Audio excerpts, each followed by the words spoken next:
So, something that I've wanted to do for a long time is try to work out what my actual real life stat block would be if I was a D&D character or something.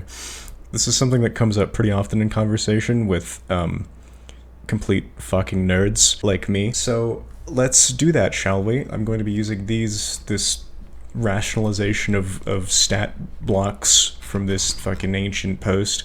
So, first thing for strength, I'm going to give myself a rating of 2, which is pretty bad, but here's my rationale behind this.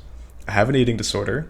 I have extremely low weight my whole life. I don't think I've ever gone above 140 pounds. In general, I'm not exactly what you'd call a very strong person. And though this might fall under dexterity a little bit, I may or may not have trouble walking sometimes and do walk into walls every now and then. Now with dexterity, D&D doesn't really do like a perception stat, so this is sort of the best analog I've got to that.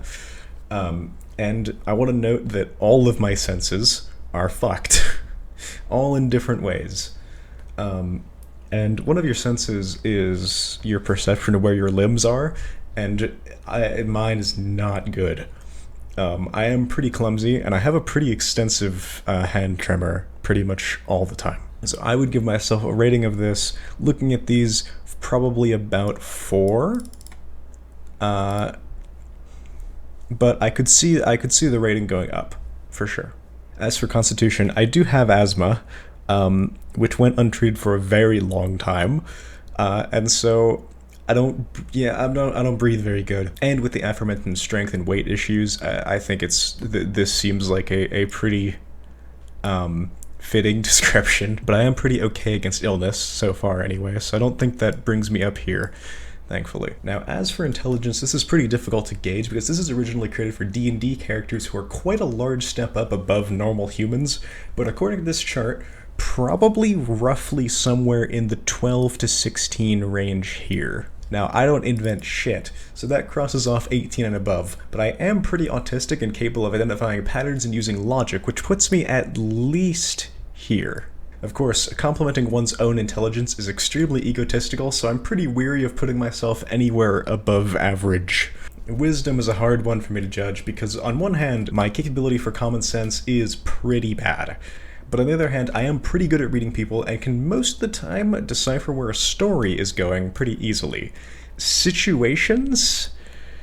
Less so. I do certainly feel a lot better at reading people than most, so I'll throw myself a bone here and say somewhere in the 16 department here. Now, charisma is once again one that feels very egotistical to give myself a good score on, but considering that being a personality is my job, I think that I have to be somewhere at least a 15 here. It could literally go all the way up to 25 here, based on your personal opinion, but I'll say maybe 20?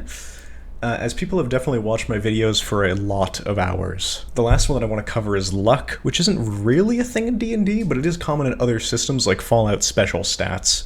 My luck, I think, is a weird case because I don't necessarily feel it's weighted one way or the other too extremely, but the outcomes of chance in my life do swing extensively to be either very good or very bad. I'd give myself a completely average score, which in Fallout would be 5, but in D&D it would be 10. But probably with a high roller trait thrown in on a character creation that makes the outcome of luck rolls, good or bad, to be pretty extensive. If we plug this into a point-buy calculator, you'll find that it actually, you're not actually allowed to have strength below 3, so I'm actually min-maxing real life. Now with all the scores plugged in,